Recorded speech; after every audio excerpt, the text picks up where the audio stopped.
ಕಾಲದಲ್ಲಿ ವೀಣೆಯನ್ನು ಧರಿಸಿ ಜಗತ್ತಿನ ಜನರಲ್ಲಿ ವಿದ್ಯಾಸಾಗರದಲ್ಲಿ ಮುಳುಗಿಸಿ ನಿನ್ನ ಹೆಸರನ್ನು ವಾಸಿ ಮಾಡಿಕೊಂಡ ಮಹಾತಾಯಿಯಮ್ಮ ನೀನು. ಈ ನಿನ್ನ ವರ್ಣನೆ ಏನಂತ ವರ್ಣಿಸಲಿ? ಬಡವರು ಶ್ರೀಮಂತೆಂಬ ಭೇದ ಭಾವ ಇಲ್ಲದೆ ಭಕ್ತಿಯಿಂದ ಮುಕ್ತಿ ಹೊಂದಿರುವ ಈ ಬಡವರನ್ನು ಕಾಪಾಡೋ ಭಾರ ನಿನ್ನಲ್ಲೇ ಕೊಡುತ್ತಾಯಿ, ನಿನ್ನಲ್ಲೇ ಕೊಡಿದೆ. ಅಷ್ಟೇ ಇಲ್ಲ, ನನ್ನ ತಂದೆ ಹಾಗೂ ನನ್ನ ಅಣ್ಣಂದಿರು ಹಗಲಿರುಳು ಈ ಭೂಮಿ ಸೇವೆ ಮಾಡ್ತಾ ಇದ್ದಾರೆ. ಸಾಲ ಸೋಲ ಮಾಡಿ ಬೀಜ ಗೊಬ್ಬರ ತಂದು ಈ ಭೂಮಿಗೆ ಬಿಸಿದರೂ ಕೂಡ ರೈತರ ಬಾಳು ಕಣ್ಣೀರಗೊಳಾಗಿದೆ. ತಾಯಿ, ರೈತರ ಮೇಲೆ ಹಠವನ್ನು ಬಿಟ್ಟು ನಿನ್ನ ಆಶೀರ್ವಾದ ಎಲ್ಲ ರೈತರ ಮೇಲೆ ಇರಲಿ ಎಂದು ನಾನು ನಿನ್ಗೆ ಶರಗೊಟ್ಟಿ ಬೇಡ್ಕೊಳ್ತೇನೆ.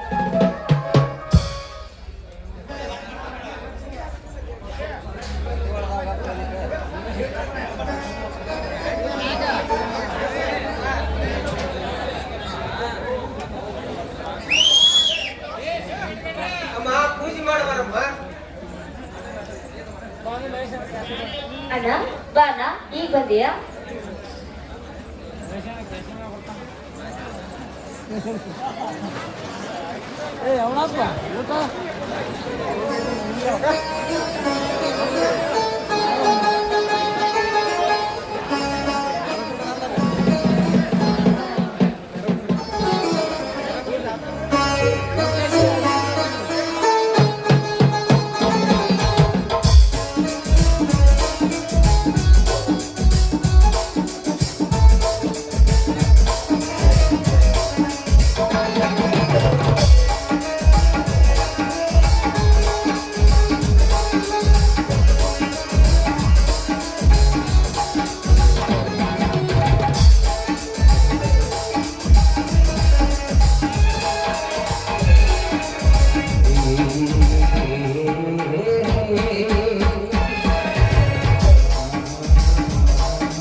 ಈ ವರ್ಷ ನಮ್ಮ ಜೋಳದ ಹೊಲವನ್ನು ಬೆಳೆದು ನಿಂತಿದೆಯಮ್ಮ. ಆ ದೇವಿಗೆ ಪೂಜೆ ಮಾಡಿ ನಡಿಯಮ್ಮ. ಆಯ್ತಲ್ಲ, ಇದೀಗ ತಾನೇ ಆ ದೇವಿ ಪೂಜೆ ಮಾಡಿದ್ದೇನೆ ಅಣ್ಣ.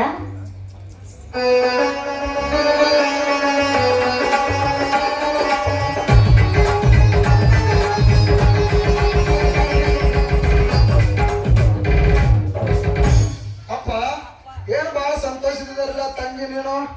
ಈ ವರ್ಷ ನಮ್ಮ ಜೋಳದ ಹೊಲವು ಬೆಳೆದು ನಿಂತಿದೆಯಪ್ಪ, ಅದಕ್ಕೆ ಸಂತೋಷದಿಂದ ಇದೀವಿ. ಹೌದೇನಪ್ಪ, ಇದ ಸಂತೋಷದಲ್ಲಿ ಒಂದು ಮನ ತುಂಬುವಂತ ಗೀತೆಯನ್ನು ಆಡಬಾರದೆ? ಹೌದಲ್ಲ, ಅದು ಇದು ಈ ಭೂಮಿ ತಾಯಿ ಗಂಟೆ ಎಲ್ಲಿದ್ದಾಳೆ ಅಂದ್ಮೇಲೆ ಬೆಳೆದ ಬೆಳೆ ಕೂಡ ತುಂಬಾ ಚೆನ್ನಾಗಿ ಬಂದಿದೆ. ನಮಗಂತೂ ಸಂತೋಷವಾಗ್ತಾ ಇದೆ ಅಮ್ಮ. ಇದೇ ರೀತಿ ಮಳೆ ಬೆಳೆ ಚೆನ್ನಾಗಿ ಆದ್ರೆ ರೈತನು ಎಲ್ಲಿಂದ ಸಂತೋಷ, ಎಲ್ಲಿಂದ ಹರುಷ. ಅಷ್ಟಪ್ಪ ನೋಡಪ್ಪ, ಈಗಂತೂ ತುಂಬಾ ಸಂತೋಷವಾಗ್ತಾ ಇದೆ. ಅಣ್ಣ ಹೇಳಿದ ಹಾಗೆ ಎಲ್ಲ ಸೇರಿ ಹಾಗೆ ಹಾಡೋಣ ಬನ್ನಿ.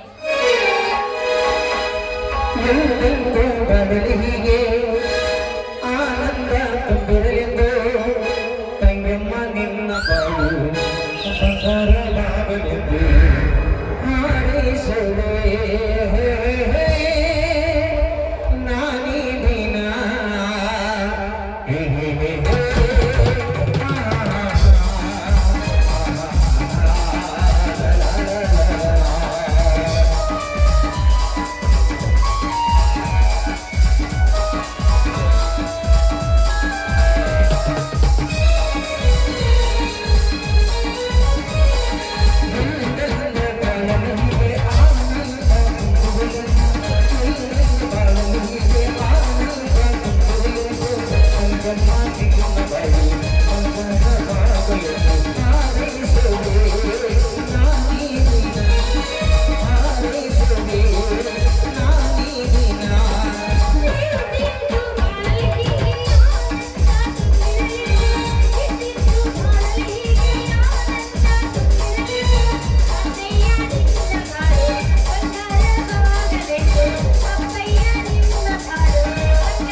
ಆಗ್ಲಿ ಹೋಗಿ ಬರಪ್ಪ.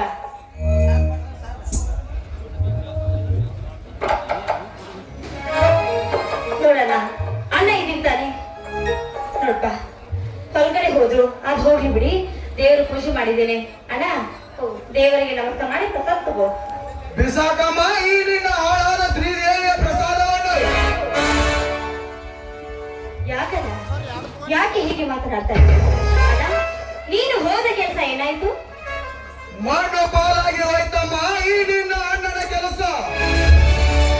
ಈ ಹಾಳಾದ ಶ್ರೀದೇವಿಯನ್ನು ಎಷ್ಟೇ ಕರುಣೆಯಿಂದ ಪೂಜಿಸಿಕೊಂಡರು ನಮ್ಮಂತ ಬಡವರನ್ನು ತನ್ನ ಕಾಲು ಕೆಳಗೆ ಹಾಕಿ ತುಳಿದು ಶ್ರೀಮಂತರ ಸೊತ್ತಾಗಿರಮ್ಮ ಈ ನಿನ್ನ ಕಲ್ಲಿನ ಕಾಳೆ. ದೇವರಿಗೆ ಹಾಗೆಲ್ಲ ನಿಧಿಸಿ ಮಾತನಾಡ್ಬೇಡಣ್ಣ, ಮಾತನಾಡ್ಬೇಡ. ನೋಡೋಣ, ನಂಬಿದವನು ಎಂದಿಗೂ ಕೈ ಬಿಡೋದಲ್ಲ ಈ ತಾಯಿ. ಒಂದಿಲ್ಲ ಒಂದು ದಿನ ಕಣ್ಣ ತಂದೆ ನೋಡೇ ನೋಡ್ತಾಳೆ. ಮುಗಿಸಮ್ಮ ಈ ನಿನ್ನ ಮಾತನ್ನು. ದೇವರುಗಳೆಲ್ಲ ದೇವಾಗಿ ಕುಳಿತಿರುವಾಗ ನಮ್ಮಂತ ಬಡವರನ್ನು ಕಣ್ಣು ತೆರೆದು ನೋಡುವ ಶಕ್ತಿ ಈ ನಿನ್ನ ದೇವಿಗೆ ಎಲ್ಲಿಂದ ಬರಬೇಕು? ವಿದ್ಯೆಯು ಸಂಪೂರ್ಣ ಮುಗಿಸಿ ಪರೀಕ್ಷೆಯಲ್ಲಿ ಪ್ರಥಮ ಸ್ಥಾನವನ್ನು ಪಡೆದು ಭರ್ತಿಗೆ ನಿಂತರೆ ಗುರುತಿಲ್ಲದಂತೆ ಈ ಬಡವರನ್ನು ಬಿಸಾಕಿ ಹಣದ ಜನತ್ಕಾರದಿಂದ ಶ್ರೀಮಂತ ಕೊಂಡಿಗಳು ತಮ್ಮ ಗೌರವ ಶಿಖರವನ್ನು ಏರಿ ಸುಖದಾಸೆಯನ್ನು ಪಡೆದುಕೊಳ್ಳಲು ಕಣ್ಣಾರೆ ನೋಡಲಿಲ್ಲವೇ ಈ ನಿನ್ನ ಹಾಳಾದ ಶ್ರೀದೇವಿ? ಅಂದಾಗ ಈ ನಿನ್ನ ಅಣ್ಣನ ಶಾಲೆಯ ಋಣ ಇಲ್ಲಿಗೆ ಮುಗಿದು ಹೋಯ್ತ ಮಾತಂಗೆ. ಏನಣ್ಣ, ಏನಂದ್ರೆ ನೀನು ಮಾಡ್ತಾ ಇರೋ ಗೋಚರ? ಇದು ಹುಚ್ಚುತನವಲ್ಲ ಮಾತಂಗೆ. ಶ್ರೀಮಂತ ನಾಯಿಗಳು ಈ ನಾಡಿಗೆ ನೀಡುತ್ತಿರುವ ಪಶ್ಚಾತ್ತಾಪ. ಪ್ರತಿಯೊಬ್ಬ ಶ್ರೀಮಂತನು ಪ್ರತಿಯೊಬ್ಬ ಅಧಿಕಾರಿಯ ಮೇಲೆ ಮಾಡಿದ ಅನ್ಯಾಯವನ್ನು ನೋಡಿದರೆ ಅವರ ಎದೆ ಗುಂಡಿಗೆ ಅಲಿಸಿ ಬಿಸಿ ರಕ್ತ ಕುಡಿಯಬೇಕೆನಿಸುತ್ತಿದೆ. ಆದರೆ ಏನು ಮಾಡೋದು ತಂಗಿ? ತಂದೆಯ ಮಾತನ್ನು ಪಾಲಿಸುವುದಕ್ಕಾಗಿ ಆ ಪಾಪಿಗಳನ್ನು ಹಾಗೆ ಸುಮ್ಮನೆ ಬಿಟ್ಟುವಂತೆ. ಹೋಗ್ಲಿ ಬಿಡಣ್ಣ, ಬಡವನ ಸಿಟ್ಟು ದವಡೆಗೆ ಮೂಲಂತೆ. ಅಧಿಕಾರಿಯಾಗಿ ಇನ್ನೊಬ್ಬರ ಕೈ ಕೆಳಗೆ ಕೆಲಸ ಮಾಡೋದಕ್ಕಿಂತ ಆಳಾಗಿ ದುಡಿದ ಅರಸನಾಗಿ ಉಂಡರಾಯ್ತು ಬಿಡು. ತಂಗಿ, ಅಂದು ತಾಯಿ ನುಡಿದ ಮಾತನ್ನು ಎಂದು ನೀನು ಹೇಳುತ್ತಾ ಇರಲ್ಲ ಅದು ನಿಜ. ಆದರೆ ಶ್ರೀಮಂತರ ಸೊಕ್ಕು ಅಡಗುವುದು ಯಾವಾಗ? ನಮ್ಮಂತ ಬಡವರ ಬಡತನದ ಪುಟ ಹರಿದು ಮೇಲ್ಮಟ್ಟಕ್ಕೆ ಕಾಣಿಸಲು ಯಾವಾಗ? ಇಂದಿನ ಈ ಸಮಾಜದಲ್ಲಿ ನಡೆಯುವ ಅನ್ಯಾಯ ಅತ್ಯಾಚಾರವನ್ನು ನೋಡಿದರೆ ನನ್ನಂತ ಯುದ್ಧವಂತ ವಯಸ್ಸಿನ ಗಂಡಸಿಗೆ ನಾಚಿಕೆ ಬರಬೇಕು. ನಾಚಿಕೆಯ ನಂಚಿನ ನೀರನ್ನು ಕುಡಿದು ತಮ್ಮ ಒಟ್ಟ ಬೆಳೆಸಿಕೊಂಡಿರುವ ಇಂದಿನ ಈ ಬಾಂಡ ಸಮಾಜಕ್ಕೆ ಎಂದಿನಿಂದ ನಾನೇ ಸಿದ್ಧನಾಗಿ ನಿಲ್ಲುವೆ. ಅಣ್ಣ, ತಂದೆ ಈ ರೀತಿ ಸಮಾಜ ಸುಧಾರಿಸುವಾಗ ಹೋರಾಡಿ ತಾಯಿಯನ್ನು ಬಲೆ ತೆಗೆದುಕೊಂಡ್ವಿ, ಇನ್ನು ಕಿರಿ ಅಣ್ಣನನ್ನು ಕಳೆದುಕೊಂಡಿವಿ. ಮೇಲೆ ಬೇಡಣ್ಣ, ಬೇಡ, ದಯವಿಟ್ಟು ನಿನ್ಗೆ ಈ ಹಠ ಬೇಡ, ಬಿಡಣ್ಣ. ತಂಗಿ, ಕಳೆದು ಹೋದ ಈ ನಿನ್ನ ಅಣ್ಣನ ಹೃದಯದಲ್ಲಿ ಮತ್ತೆ ಅಗಿದುಕೊಳ್ಳುವ ಕೆಚ್ಚನ್ನು ಹತ್ತಿಸಿಬಿಟ್ಟೇನಮ್ಮ. ಕಳೆದು ಹೋದ ನನ್ನ ಎತ್ತವಾದ ನನ್ನ ತಮ್ಮನ ಸೇರಿಗಾದರೂ ನಾ ಸರ್ಪವಾಗಿ ನಿಲ್ಲಲೇಬೇಕು. ಮೋಸ ಮಾಡಿ ಯಾವ ಪಾಪಿ ನನ್ನ ಮಗ ಅವರ ಋಣವನ್ನು ಕಡಿದು ಚೆಲ್ಲಿರೋಡೆ ಅದರ ಪ್ರತಿಕಾರ ನಾನು ಅವರ ಋಣವನ್ನು ತೆಗೆದು ನನ್ನ ತಾಯಿ ತಮ್ಮಂದಿರ ಆತ್ಮಕ್ಕೆ ಶಾಂತಿ ಪಡಿಸಿ ಕಳೆದು ಹೋಗಿರುವ ನನ್ನ ಆಸ್ತಿಯನ್ನು ಮರಳಿ ಪಡೆಯುತ್ತಿದ್ದರೆ ನನ್ನ ಹೆಸರು ಗಂಡುಗಲಿ ವಿಶ್ವನಾಥನೇ ಅಲ್ಲ. ಅಂದಾಗೆ ಇದೇ ಅವರಿಗೆ ಈ ಸರ್ಪ ಕೊಡುವ ತೀರ್ಪು.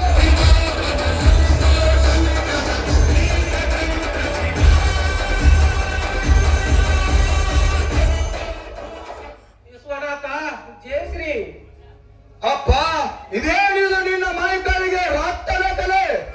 ನನ್ನ ರಕ್ತದ ಕಲೆಯಲ್ಲಿ ಬಿಡು. ನೀ ಹೋದ ಕೆಲಸದ ವಿಷಯ ಏನಾಯ್ತಪ್ಪ? ಅಪ್ಪ ಅಪ್ಪ ಅಪ್ಪ, ನನ್ನ ಕೆಲಸ ಹಾಳಾಗಿ ಹೋಗಲಿ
ಇದೆ ಅಪ್ಪ ನೀನು ತೊತ್ತ ತೋಳನ ಆಸೆಗಾಗಿ ಆ ಗೌಡನ ಬಾಗಿಲ ಕಾಯುವ ನಾಯಿಗಳು ನಿನ್ನ ಮೇಲೆ ಕೈ ಮಾಡಿದರೆ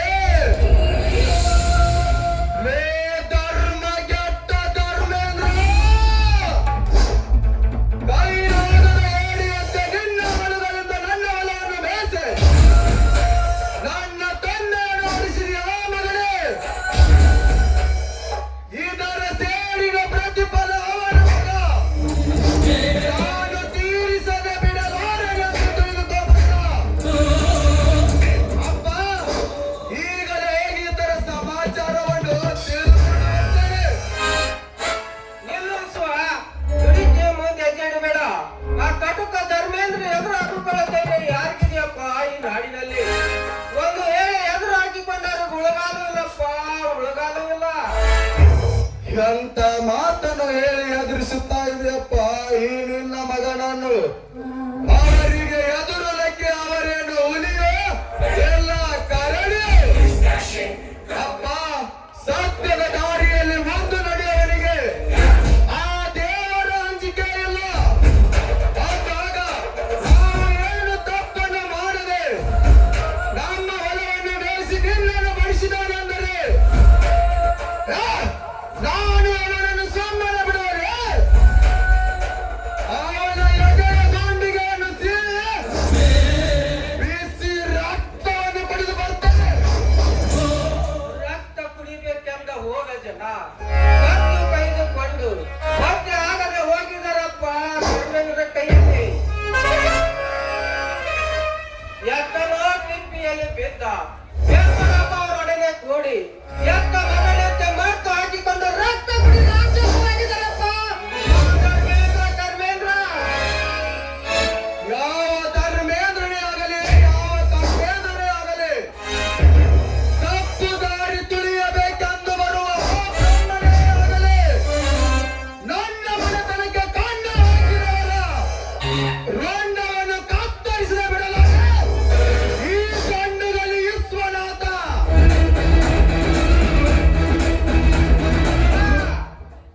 ಶಿವನ ಕೈಯಲ್ಲಿ ಬುದ್ಧಿಯನ್ನು ಕೊಟ್ಟರೆ ನಮ್ಮ ಜೀವ ನಾಶಕ್ಕೆ ಕಾರಣ. ಗುರಿ ಹಿರಿಯರಿಗೆ ತಿಳಿಸಿ ವಿಚಾರ ಮಾಡೋಣಪ್ಪ. ಅಪ್ಪ 4 ಜನ ಗುರು ಹಿರಿಯರ ಸತ್ತವ ನಾಲಿಗೆಯನ್ನು ಕಿತ್ತುಕೊಂಡು ತಟ್ಟಿ ಹಾಕಿದನಪ್ಪ ಆ ಕೆಟ್ಟ ಧರ್ಮೇಂದ್ರ. ಅಂದಾಗ ನಮ್ಮಂತ ಬಡವರ ನ್ಯಾಯವನ್ನು ನಿಗದಿಪಡಿಸಲಿಕ್ಕೆ ಯಾವ ಗುರು ಹಿರಿಯರು ಬರುವುದಿಲ್ಲಪ್ಪ ಈ ನಮ್ಮ ಊರಿನಲ್ಲಿ. ನಮ್ಮ ನ್ಯಾಯ ಬಗೆಹರಿಯಬೇಕಾದರೆ ಅವನು ಅವನ ಆಳುಗಳನ್ನು ಒಪ್ಪಿ ಅವನ ಹೊಲವನ್ನು ಎಲ್ಲ ಸರ್ವನಾಶ ಮಾಡಿ ಹಣದ ಜಗತ್ತಾರದಿಂದ ನಾನೇ ಶ್ರೀಮಂತನೆಂದು ಬೆರೆಯುವ ಆ ಕಪಿಯ ಕೋಪ ಇಳಿಸುವುದೇ ನನ್ನ ಬಲವಾದ ಛಲ. ನಾ ಬರ್ತೀನಿ.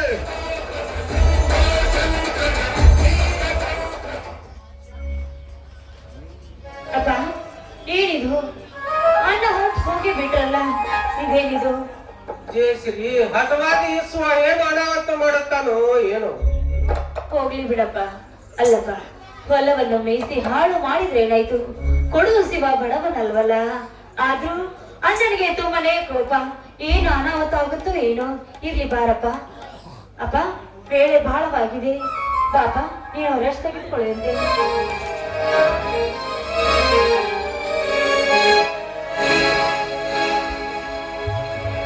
ಕೊಟ್ಟ ಹುಡುಗಿಯರಿಗೆ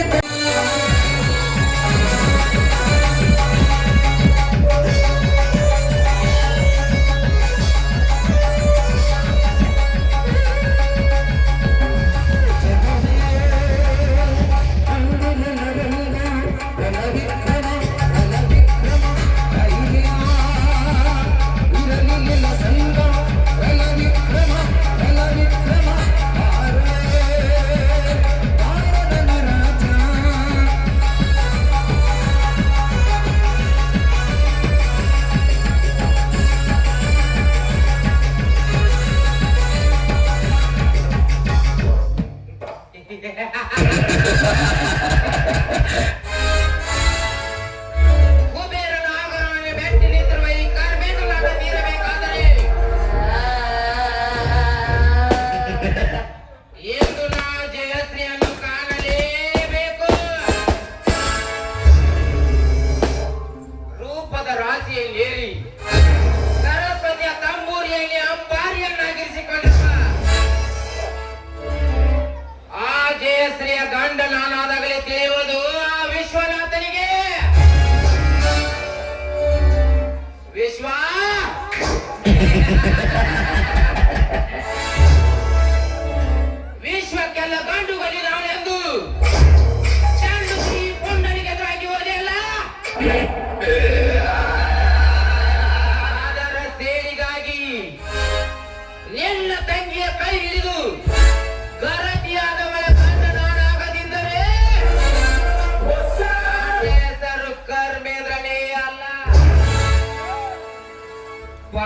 का बाप नहीं, जंगम का जात नहीं, कागज धर्मेंद्र को करुणा नहीं।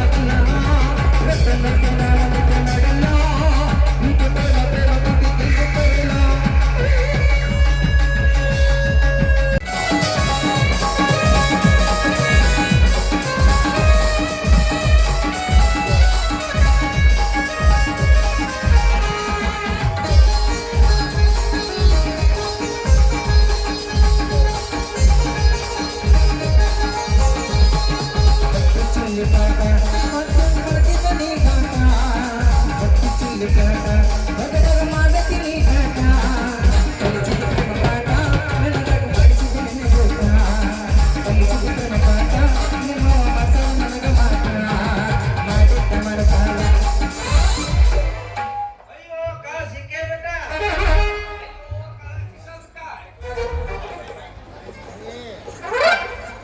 ಏ ರೌಡಿ ನನ್ನ ಮಗನೇ, ಸುಮ್ಮನೆ ನನ್ನ ಕೈ ಬಿಟ್ಟು ಶರಣಾಗ್ತೇ ಸೂಟ್ ಮಾಡಿಬಿಟ್ಟು.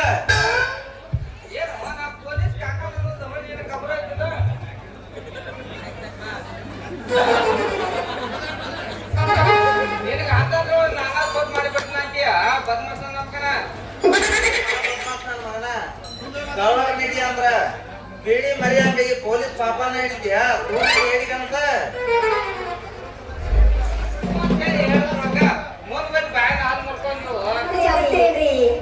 ಏನ್ ಮಾಡುದು ಕಾಕು, ಈ ಪೊಲೀಸ್ ನೌಕರಿ ಮಾಡುದು ಮೂಳು ಬೇಲಿ ಮ್ಯಾಗ ಜೀವನ ಸಾಕ್ಸೋದು ಎರಡು ಒಂದಾಗೈತಿ.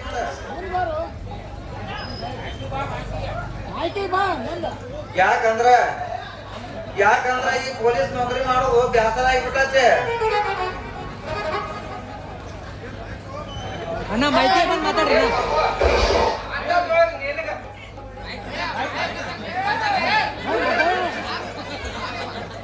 ನಿನಗ ಬ್ಯಾಸರ ಆಗಿತ್ತು ಅಂದ್ರ ಕಟ್ಕೊಡದ್ನ ಅಣ್ಣ ಮಾಹಿತಿ ಬರ್ರಿ ಅಣ್ಣ ಮಾಹಿತಿ ಇಲ್ಲ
ನಮ್ಮೆ ಸದ್ದ ಹೊಂಟೇನೆ ಒಮ್ಮೆ ಮಕ್ಕಳು ಬೇಡ ನೀ ನನ್ನ ಕಮ್ಮಿ ಬಿಡುದಿಲ್ಲ ನಜ್ಜೊಮ್ಮೆ ಹೊಸ ಬಿಡುದಿಲ್ಲ ನಮ್ಮೊಮ್ಮೆ ಮನೆಗ ಬಿಡ್ದಾಗ ಕಳಿಸಿ ನಮ್ಮೆ ಸದ್ದ ಹೊಂಟೇನೆ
ಎಲ್ಲ ಕಾಣುತ್ತ ತೋರ್ಸೇ ಇಲ್ಲ ಇನ್ನು ಅದೇನೆ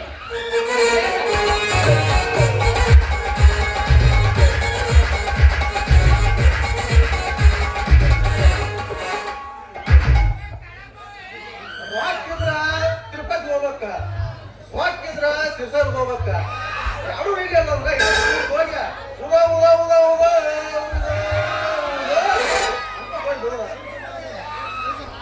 ಏನು ವಾದಂಗಿಲ್ಲ ಗಾಳಿಯ ಕೇಳ್ಕೊಳಕತ್ತಿಲ್ಲ ಏನು ನಕ್ಕಿತ್ತದ ಯಾಕ ಬಾಳ ಅವಸರ ಇತ್ತ ಇವ ಯಾರು ಯಾರು ಬರ್ತಾರೋ ಯಪ್ಪ ಇಲ್ಲ ಇವನು ಯಾರ್ಯಾರು ಬರ್ತಾರೋ ಮನೆ ಈ ಮನೆಗೆ ಹಾಗೆ ಸಿಕ್ಕ ಹೊಡೆದ್ ಒಟ್ಟು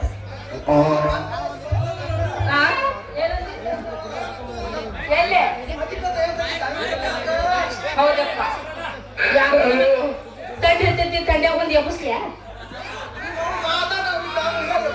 ಇಲ್ಲ ನಾ ಎಬ್ಬಿಸ್ತೀನ ಮೊದಲು ನಿನ್ನ ತಿಂಡಿ ನಾ ಎಬ್ಸಕ್ ಬಂದಿನಿ ಏನ ಬೆಳತಾನೆ ಎಬ್ಬಿಸ್ತೀನಿ ನಾನು ಪೂರ್ಣ ಬಾಣದಂತೆ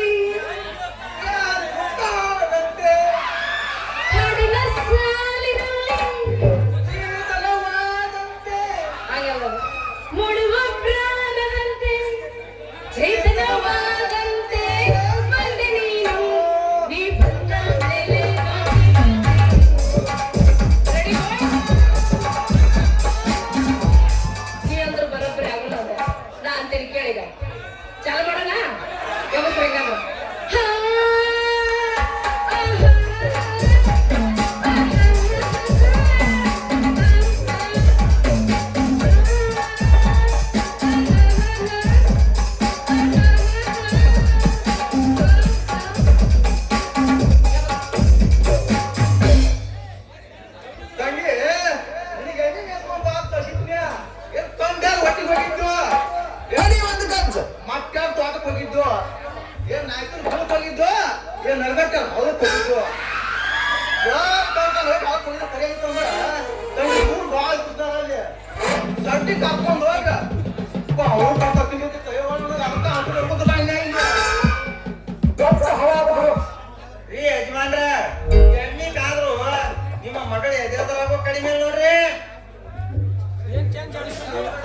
ತಮ್ಮ ನೀ ಯಾರಪ್ಪ ಪೊಲೀಸ್ ಪಂಡಿತ್ರ ಈಗ ಯಾಕೆ ನನ್ನ ಮಗಳು ಬಾಯಿಕ ಅರ್ಥ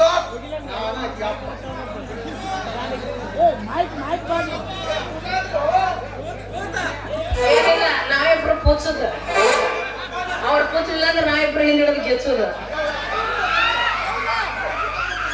ಇವ ನಮ್ಮ ಅಪ್ಪ ಅಲ್ರಿ ಅಪ್ಪಗ ಏನಿಲ್ಲ ನಾ ಏನಂತ ಹೇಳಿ ಹೇಳಿದ್ರಾಗ ಸ್ವಲ್ಪ ಉತ್ತರ ಮಾಡಿ ನೀವು ಮಾತಾಡಿದ್ರಿ ಏನಪ್ಪಾ ಅಂದ್ರ ನೀನು ನಮ್ಮ ಅಪ್ಪ ಅಂದ್ರ ಬೆಳೆ ತಲ್ಲಿ ಮುದುಕ ನಮ್ಮ ಅವನ ಗಂಡ ಅಂದೆ ಅವ್ರೇನು ಬಂಗಾರ ಗಿಂಡಿ ಅವನೇ ನೋಡಿದ್ರೆ ಬಂಗಾರ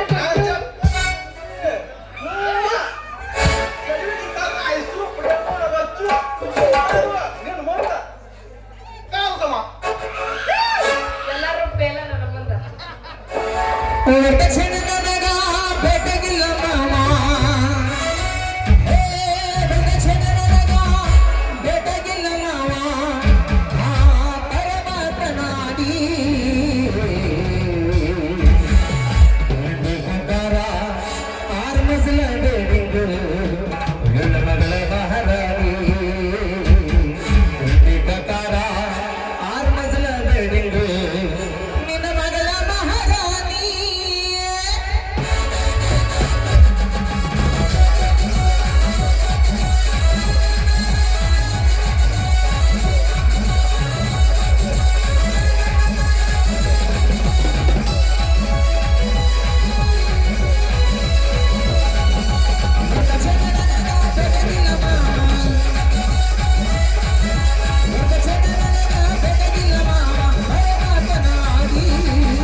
ತೊಟ್ಟಿದಿರಲ್ಲ ಯಬಸ್ ಯಬಸ್ ನಾ ಬಂದಿರೋದ ಎಬ್ಸಾಕ ಎಬ್ಸ ಹೆಂಗದಿಯವ ಫುಲ್ ಬಿಚ್ಚದಿನ ಮೊದಲ ನೀ ಯಾರು ಬದಾಮಿ ರಚ್ಚು ಮೊದಲ ನೀ ಯಾರು ಬದಾಮಿ ರಚ್ಚು ಊರ್ ನಿನ್ರಿ ಏಳು ಬಿಡ್ರಿ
ಯಾವ್ದಾರ ಒಂದು ಬಾಯ್ತ ನಮ್ಮಪ್ಪ ಶಾನಿ ಬಂಗಾರ ಗುಂಡ ನೀನು ಮತ್ತ ಸೈಡಿಗೆ ಏನ್ರ ಅಂಟಿ ಗಿಂಟಿ ಇಟ್ಟಿ ಅಲ್ಲ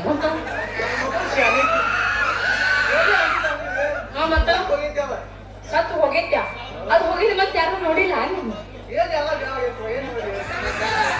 ನೀ ಏನಂತೀವ ನೀನವನು ಹುಣಸಿ ಮುಪ್ಪ ಅಂದ್ರೆ ಹುಳಿ ಮುಪ್ಪ ಹಾಗೆ ನಮ್ಮ ಅಪ್ಪನ ಹಾವ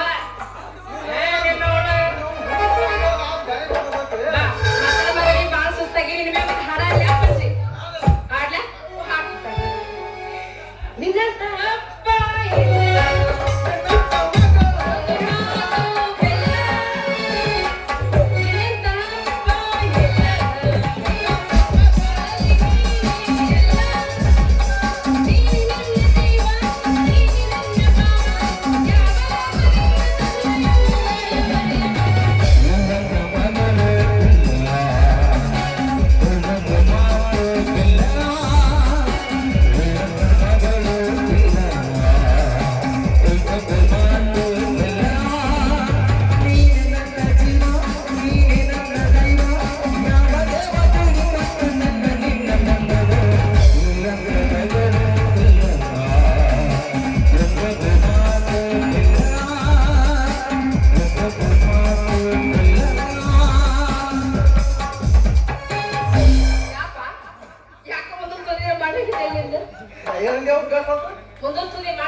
ಅಂದೆ ಗುಳಿಗೆ ಬಾ ಆಗೈತೆ ಹಾ ಬಾ ಆಗೈತೆ ಆಗೈತೆ ಅಲ್ಲ ಮೊದಲ ತೊಡಲ್ ಮಳೆ ಕೇಳ್ತೀಯ ದುಡು ಯಾರು ಮನೆ ಹೇಗಿತ್ತು ಮಣಕಲ್ ಪಟ್ಟೆ ಒಟ್ಟು ಚಿಪ್ಪಣೆ ಈಗ ನನಗೆ ಬರ್ತೀನಿ ನಾವು ನೀವು ಹೋಗಕ್ಕೆ ಬಾಬಾ ಹೋಗೋಣ ಯಪ್ಪ ಹಂಗಾದ್ರೆ ಹೋಗೋಣ ಮತ್ತೆ ಎಬ್ಸಿನಲ್ಲ ಹಿಂದಾಗ ಅಪ್ಪನ ಜೊತೆ ಎಬ್ಸುದ ಹೋಗೋಣ ಏನ್ ವ್ಯವಸ್ಥೆ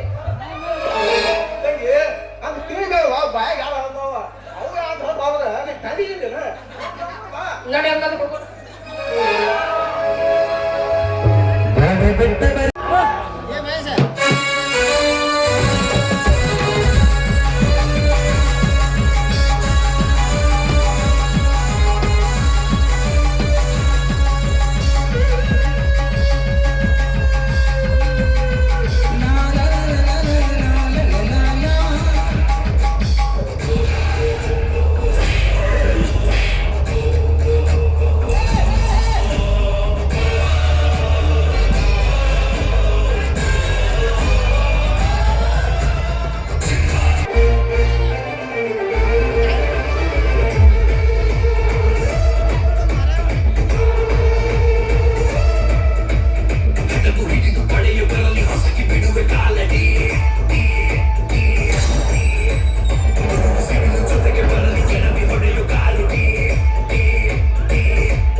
ಕುಡಿಯಾಕ ಹೆಂಡ ಮಲ್ಕೊಳಾಕ ಮಗ್ಗಲದಾಗ ಹೆಣ್ಣು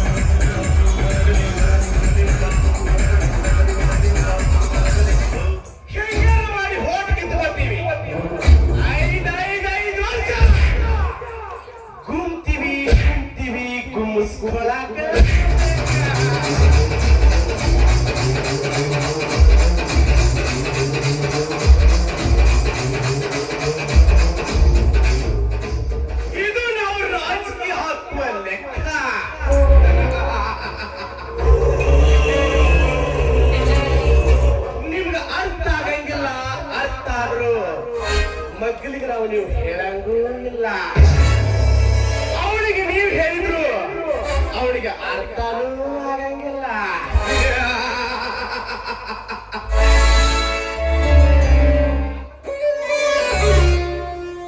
ಯಾಕಂದ್ರ ಎಲ್ಲಾರು ಫ್ಯೂಸಿ.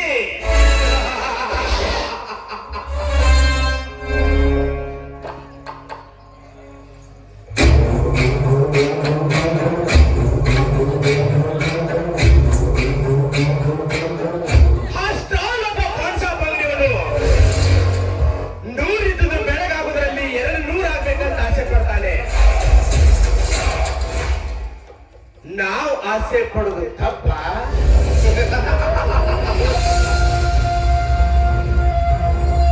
ರೈತ ಒಂದು ಕಾಳನ ಭೂಮಿವರೆಗೆ ಬಿತ್ತಿದ್ರ ಒಂದು ತೆನೆಗೆ ಆಸೆ ಪಡ್ತಾನೆ.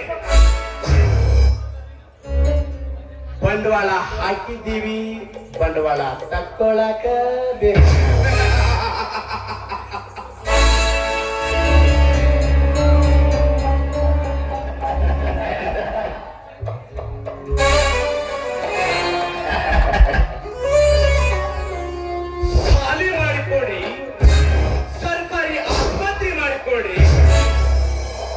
ರಸ್ತಾ ಮಾಡಿಕೊಡಿ ಅಂತ ಹಿಂದೆ ಬಿದ್ದಿರು ಬೋಕ್ಯಾರ ನಿಮ್ಮ ಅಪ್ಪ ಮುಸ್ತಾನೇನ?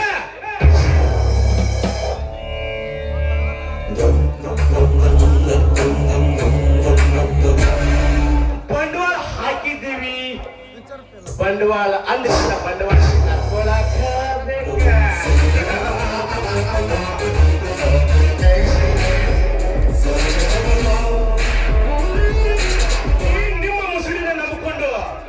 ಚುನಾವಣೆಯಲ್ಲಿ 1500 ಹಂಚಿದಿರಲ್ಲ?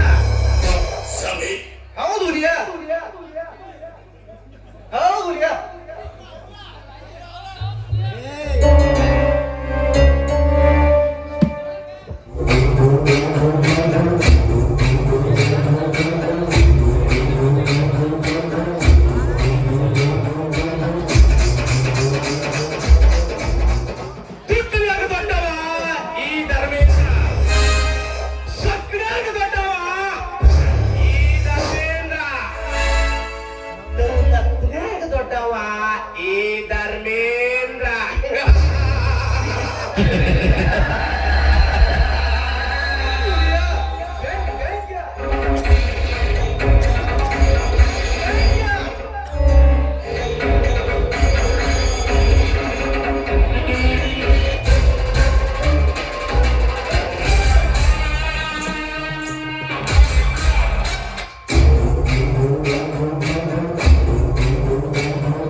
ವಿಶ್ವನಾಥ,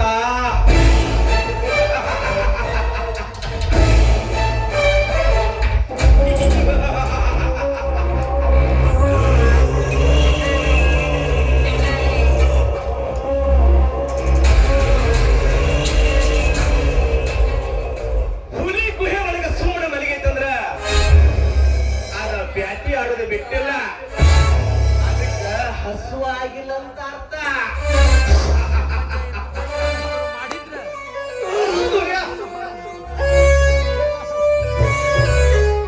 ಒಮ್ಮೆ ಬಂದ್ರ ಬೀಸಿ ಜಾತಿ ಯಾವ್ದಾ ಇರಲಿ ಹೆಡಕ್ ಮುರ್ಕೊಂಡು ಕೆಳಗೆ ಬೀಳಾಕ ಬೇಕ. ಅದು ಈ ಜೈನ.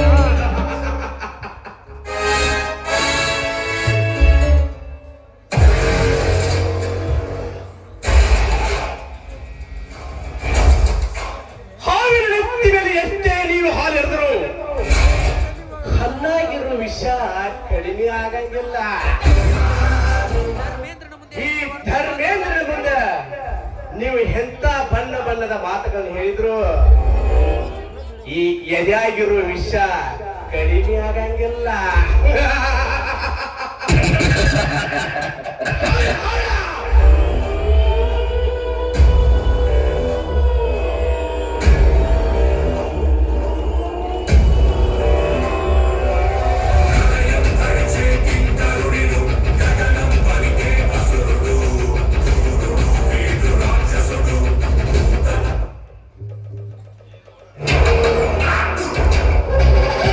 ಶಾಂತಿ ಮಸೂರು ನಗರದಲ್ಲಿ ಆಕ್ರಾಂತಿ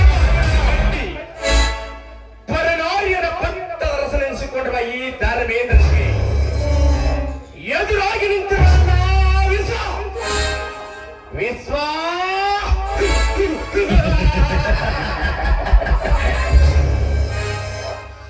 ಲಗ ಲಗ ಲಗ ಲಗ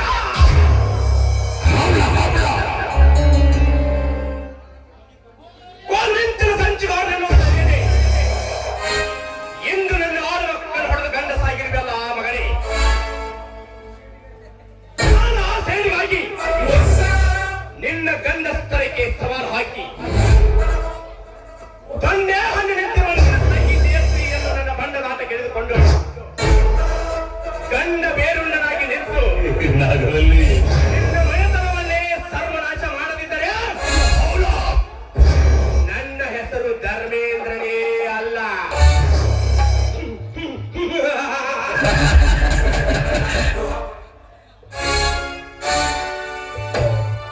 ಈಗ ಆವಾಗ ಆರ್ಭಟದಲ್ಲಿ ಚಿಕ್ಕಪ್ಪ ಆರ್ಭಟ ನನಗೆ ಅಲ್ಲ ಕರ್ಮೇಂದ್ರ. ಇದು ಇಷ್ಟು ಹೋರಾಟ ನನಗೆ. ನಮ್ಮ ಪ್ರತಿಯೊಂದು ಕಾರ್ಯಕ್ಕೂ ಅಡ್ಡಿಯಾಗಿ ನಿಂತಿರುವ ಬಡ್ಡಿ ಮಗ ಬೇಕು. ಏಕೆ ಚಿಕ್ಕಪ್ಪ? ಏಕೆಂದು ಕೇಳ್ತಾ ಇದ್ದ ಕರ್ಮೇಂದ್ರ. ಇಂದು ನಮ್ಮ ಹತ್ತಿರ ಹೋಗಿ ನಮ್ಮ 6 ಮಕ್ಕಳನ್ನು ಹೊಡೆದು ಕಳಿಸಿದ್ದಾರೆ. ಇದು ಸಾಲದೆ ನಾವು ಮಾಡಿದ ಬ್ಯಾಂಕ್ ಲೂಟಿಯ ಪ್ರಕರಣವನ್ನು ಹೇಳಿದ್ದಾರಂತೆ. ಇಷ್ಟು ಸಾಲದೆ ನಾವು ಅವನ ತಂದೆಯಿಂದ ಪಡೆದುಕೊಂಡಿರುವ ಆಸ್ತಿಯನ್ನು ಬಲಾತ್ಕಾರದಿಂದ ಮರಳಿ ಪಡೆದುಕೊಳ್ತಾರಂತೆ. ಇದನ್ನೆಲ್ಲವನ್ನು ನೋಡಿ ನಾವು ಹಾಗೆ ಬಿಡುವುದೇ ಕರ್ಮೇಂದ್ರ? ಬಿಡುವುದೇಕೆ ಚಿಕ್ಕಪ್ಪ? ಈ ಮಿಡಿನಾಗರ ಹೆಡೆ ತೊಳೆದು ಬದುಕಲು ಅವನಿಗೂ ಸಾಧ್ಯವಿಲ್ಲ, ಅವರಪ್ಪನಿಗೂ ಸಾಧ್ಯವಿಲ್ಲ.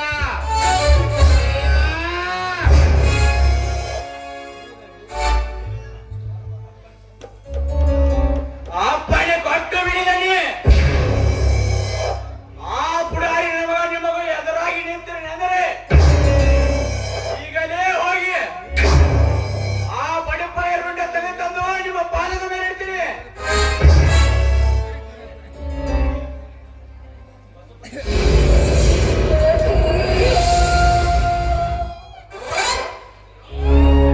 ತಮ್ಮ ಅವನ್ ಕೈನ ಕೇಳ್ತಿ ಅಪ್ಪಿ ತಪ್ಪಿ ನೀರು ಸಿಕ್ಕಿತ್ತು ಅವನ್ ಕೈಯಾಗ ಊರಾಗ ಕೊಡಗಟ್ಟು ಕೋಳಿ ಕೈತಿರ್ತಾರ ಕಂದ ನಮ್ಮ ಸಾವುಕಾರಂದ ಏ ಪಶು ಬಸವಾದ್ರಿದ ಗಸ್ಮಾಪತಿದ ಮನ್ನಾಗ ನಾಲಿಗೆ ಇಟ್ಕೊಂಡ ಸುಮ್ಮನೆ ನಿಂದಿರ್ತೀಯೋ ಮಗನ ನಾಲಿಗೆ ಕಿತ್ತ ಟಾಮಿ ಕೈ ಹಾಕೊಂಡು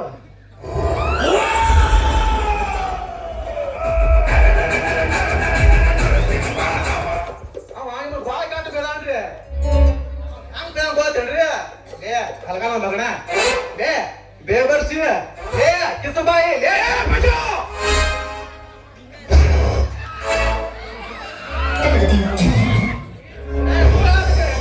ನಾವು ಬೇಡ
ಮಗಳು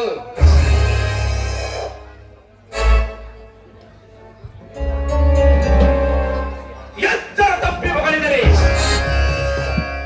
ವಿಶ್ವ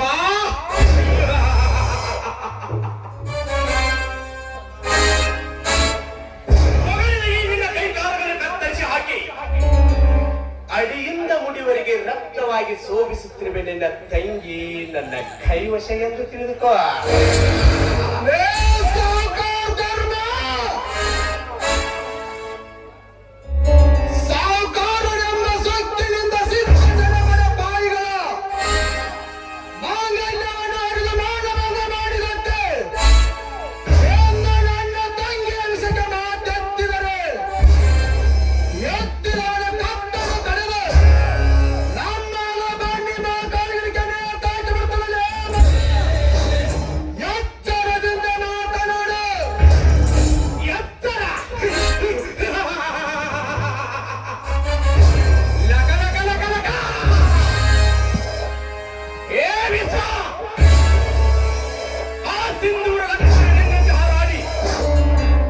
ಕೊನೆಗೆ ತನ್ನ ತಂಗಿಯ ಶೀಲವನ್ನು ಕಳೆದು ಶೀಲ ಕಳೆದುಕೊಂಡರು ನಿಮ್ಮಂತ ಗೌಡರ ರುಂಡ ಕತ್ತರಿಸಿದ ಆ ಸಿಂಧೂರ ಲಕ್ಷ್ಮಣ ಅದು ನಿನ್ನಂತ ಕೋತಿಯಿಂದ ಎಂದಿಗೂ ಸಾಧ್ಯ ಇಲ್ಲ ತಿಳಿದುಕೋ. ತಿಳಿಯದೆ ಹೊಳೆ ಈಜೆಂದು ನೀನು ದುಮ್ಮಕ್ಕೆ ಬಂದ್ರೆ ಕಾಡಕ್ಕೆ ಬಿದ್ದ ಬೀಳಾಗುವೆ. ಹುಷಾರಾಗಿರೋ. ಆ ಗಾಣವನ್ನು ಹೊರ ಕಡೆದು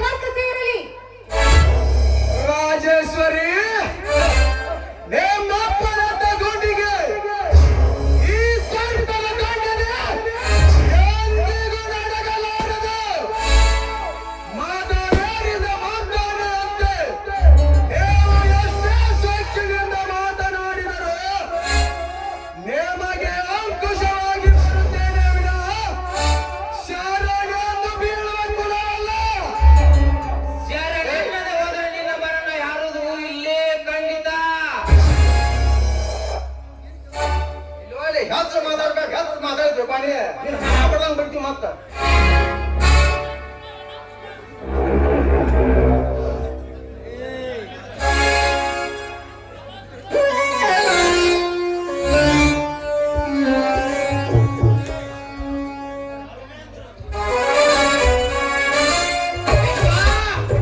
ಯಾರೊಂದಿಗೆ ವೈರತ್ವ ಸಾಧಿಸಿದರು ನಮ್ಮೊಂದಿಗೆ ವೈರತ್ವವಲ್ಲ ಮರ್ಯಾದೆ ಕೊಟ್ಟು ಹೇಳ್ತಾ ಇದ್ದೀನಿ ಒಳ್ಳೆ ಮಾತಿಂದ ಹೊರಟು ಹೋಗಲಿಲ್ಲ ಲೇ ಕರ್ಮೇಂದ್ರ,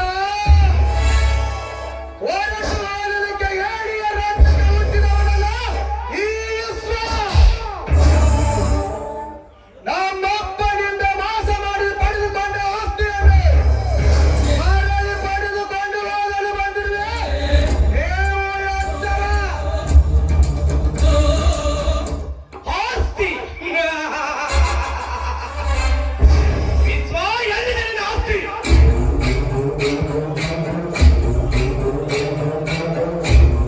ಎಂದು ನಿನ್ನ ತಂದೆ ತಾಯಿ ತಮ್ಮನನ್ನು ಕಳೆದುಕೊಂಡರು ಅಂದೇ ಹಾರಿ ಹೋಯಿತು ಆ ನಿನ್ನ ಆಸ್ತಿ. ಅದನ್ನು ಬಿಡಿಸಿಕೊಳ್ಳುವ ಶಕ್ತಿ ನಿನ್ನಲ್ಲಿದೆ. 50 ಲಕ್ಷ ಹಣವನ್ನು ಕೊಟ್ಟು ಮುಂದೆ ಮಾತನಾಡು. ಹಣ ಕೊಡದೆ ನಮ್ಮಪ್ಪನ ಜೊತೆ ಹೆಣಗಾಡಲು ಬಂದ್ರೆ ಹೆಣವಾಗಿ ಬೀಳುವೆ ಅರೆ ಕ್ಷಣದಲ್ಲಿ. ಹೇ ರಾಜೇಶ್ವರಿ, ಶ್ರೀಮಂತನ ಮಗನನ್ನು ಸೊಕ್ಕಿನಿಂದ ಸಿದ್ಧಂತೆ ಮಾತನಾಡಿದರೆ ನಿನ್ನ ನಾಲಿಗೆಯನ್ನು ಕತ್ತರಿಸಿ ನಿನ್ನ ಕೈಯಲ್ಲಿ ಕೊಡುತ್ತೇನೆ. ಎಚ್ಚರ. ಎಚ್ಚರ. ಈ ಶ್ರೀಮಂತ ರಾಜಕುಮಾರ ಏನೆಂಬುದನ್ನು ಅರಿಯದೆ ನೀನಿವರ ನಾಳಿಗೆಗೆ ಕೈ ಹಾಕಿದರೆ ಎನೆ ಎತ್ತಿ ನಿನಗಾಗಿ ಕಾಯ್ದುಕೊಳ್ತಾ ಈ ಸರ್ಪ ಕಚ್ಚಿ ವಿಷ ಜ್ವಾಲೆ ಲೇಪಿಸದೆ ಬಿಡಲಾರದು. ನೀನು ಎತ್ತರ. ಲೇ ಕರ್ಮೇಂದ್ರ, ನಿನ್ನಂತ ನಾಗರಾಜನ ಆಗುತ್ತಿರುವ ಹಾವಳಿಗ ಕಾಣಿಸ್ತೇನೆ. ನೀನು ಎಚ್ಚರ. ಮಿಸ್ಟರ್ ಧರ್ಮೇಂದ್ರ, ಅನ್ಯಾಯವಾಗಿ ಅಣ್ಣರ ಆಸ್ತಿಯನ್ನು ಅಪಹರಿಸಿದವರ ತೋಳ ಸುಮ್ಮನೆ ನನ್ನ ಆಸ್ತಿಯನ್ನು ನನಗೆ ಮರಳಿ ಕೊಟ್ಟು ಬಿಡಿ. ಅದೆಂದಿಗೂ ಸಾಧ್ಯವಿಲ್ಲ. ಸಾಧ್ಯವಿರದಿದ್ದರೆ ನಿಮ್ಮನ್ನು ಇಲ್ಲೇ ಮಣ್ಣು ಸೇರುವುದು ಖಂಡಿತ. ಏನ? ವಿಶ್ವ ಮರಣದ ಭೀತಿಯನ್ನು ಹಾಕಿರುವ ಈ ಕಾರಣಕ್ಕೆ ನಿನ್ನಿಂದ ಏಕಲೇ ಮಗನ, ನಮ್ಮನಿಂದಲೂ ಸಾಧ್ಯವಿಲ್ಲ.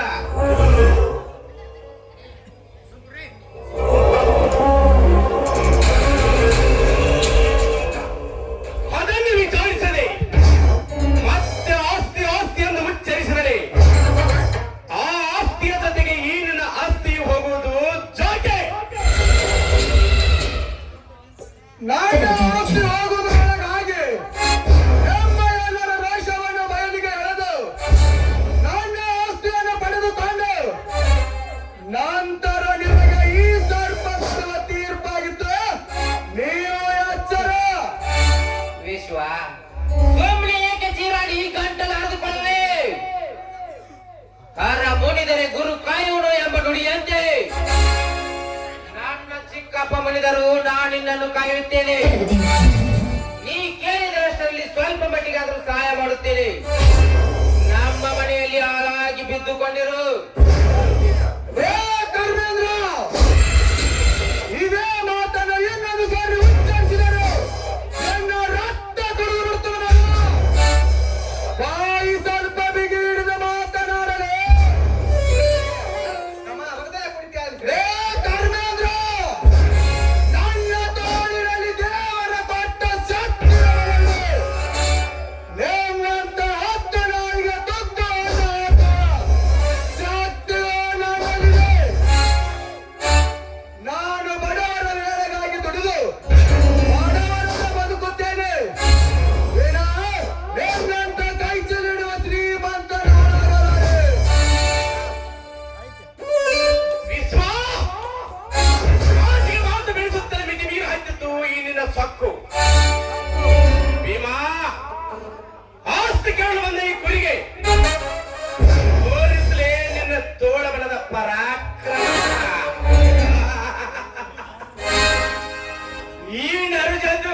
ಕಟ್ಟಿ ಆಗಲಿಕ್ಕೆ ಆಳುಗಳು ಹೇಗೆ ಬೇಕು?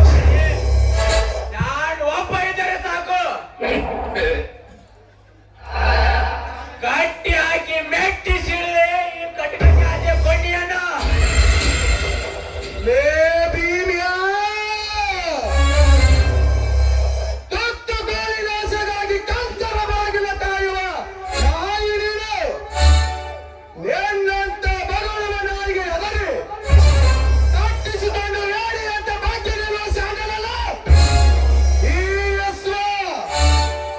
ಕಿರಾತಕ ಕುಲದಲ್ಲಿ ಜನಿಸಿದ ಗಂಡುಗಳೇ, ನಿಮ್ಮಂತ ಬಂಡರಿಗೆ ತಕ್ಕ ಚಾಂಡಾಲೆ.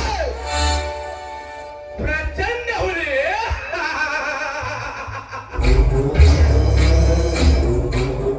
ಇವ ಆಸ್ತಿ ಕೇಳಲು ಬಂದ ಈ ಕುರಿಗೆ ತೋರಿಸಲೇ ನಿನ್ನ ತೋಳಬಲದ ಪರಾಕ್ರಮವನ್ನ. ಲೇ ವಿಶ್ವ, ಮುಗಿಯಿತು ನಿನ್ನ ಕಾಲದ ಋಣ.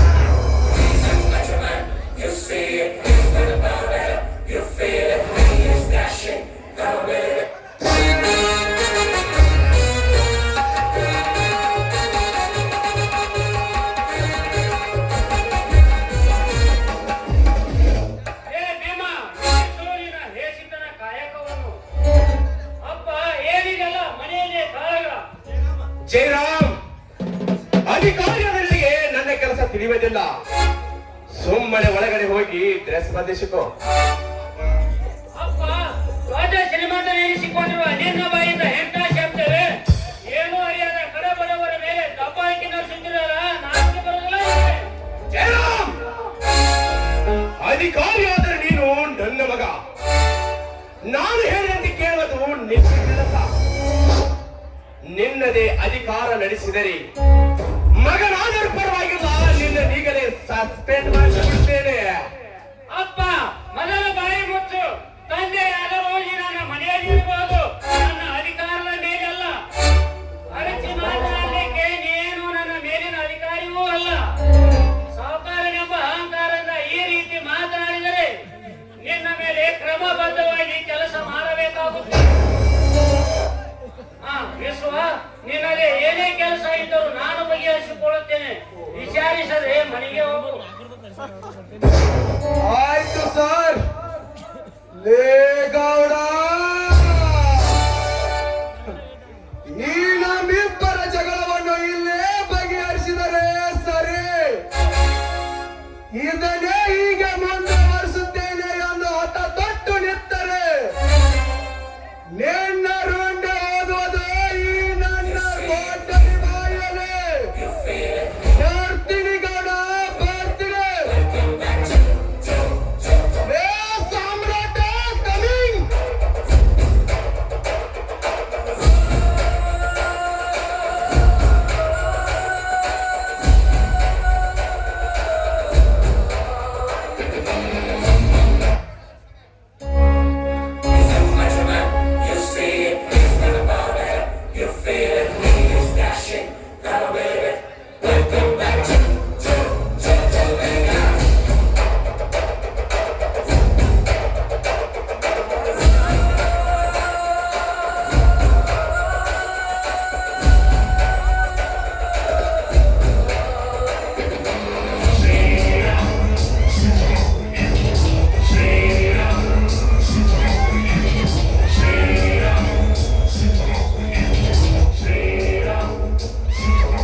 ಹೋಗು ವಿಶ್ವ, ಹೋಗು.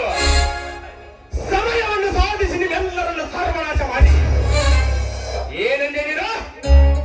ಈ ಜಗಳನ ನಡೆಸಬೇಕಾ? ಲೇ ವಿಶ್ವ, ಅಂತ್ಯದಲ್ಲೇ ಮಗನ ಇದು ಆರಂಭ ಆಯ್ತು. ಇನ್ನು ನೋಡ ಈ ದಶನೇಂದ್ರನ ಸಾವುಕಾರ.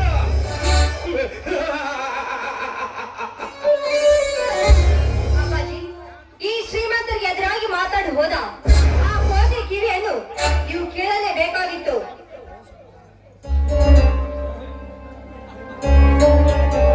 ಚಿಕ್ಕಪ್ಪ, ಮಗನೆಂದು ಮಮತೆ ತೋರಿದರೆ ಆ ಕಪಿ ನಮ್ಮನ್ನು ಕಚ್ಚದೆ ಬಿಡಲಾರದು.